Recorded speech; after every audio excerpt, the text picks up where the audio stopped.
Hello everyone, welcome to my YouTube channel.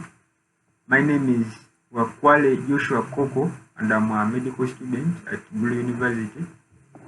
So in this video, we are going to talk about how to open Microsoft Word and how to save your information or your content in Microsoft Word. I don't want to waste any more time in this video. I want to make it as brief as possible. So now what we are going to do is we're going to begin learning how to open Microsoft Word.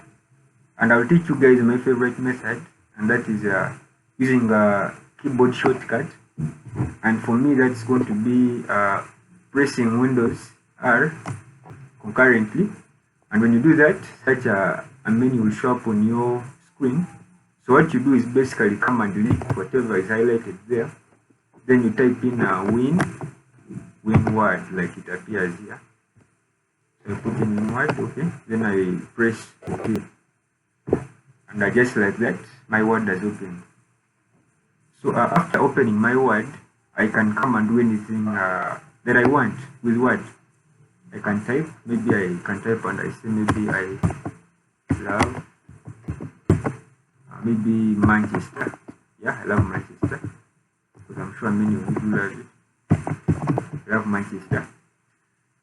After doing that, what else will I do? One of our major aims of this video is learning how to save your work in Microsoft Word. And this being a new document, saving is relatively different from when you're saving an already existing document. So any document, what we do is we go and click on File in the top left corner of your screen. So File is right there. After doing that, you look for an option called Save As. It's usually around here. But for my PC, I can see it right there, Save As. So I click on that. Then the next thing is going to be for me to come and select exactly where I do want my document to be saved. And for my case, I think I really want it to be saved on the desktop. So I select desktop. After doing that, there's this place called file name. There's a space here. And so I have to ensure that the word that is appearing here is the actual word I want to appear on my document. Is the actual word I want my document to be saved as. And for my case, I don't want it to be saved as that, so I come and delete this. And then I type in what I want my document to be saved as. So now for me, I love my name, so I'll put my name as the name of my document, Coco. And then lastly, to save my work, I will come and just click save. Simple as that. So my work is saved successfully.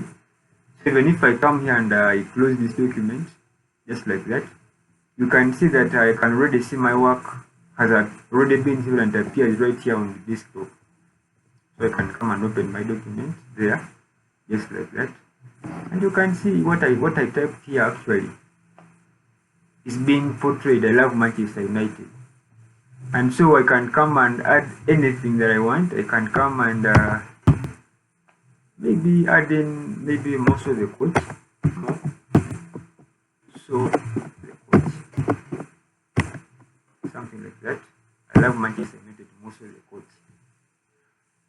After doing that, there will be a need to save again. But this time around, we don't have to go through the procedures that we went through when we were saving a document for the very first time. There are many methods to which you can save your work in that context, but I'll still show you guys my favorite, and that is simply a shortcut. You know, I love shortcuts because they really simplify life, and for this particular execution, I use Ctrl S. Once you do that, the document has been saved. Ensure it has been saved, so that is clear. My document is saved, but in case it hasn't been saved, I will get to know when I try to close my document. So I closed my document, so I didn't save because of maybe my keyboard has issues, but that's okay. You can still as well come and just tap here save, yeah, and everything is done. So guys, I want to thank you so much for sparing your time for this video, and I implore you to stay tuned for much more. If you haven't yet subscribed to this channel, please do so. Like this video, and yeah, much more awaits you. God bless you for me.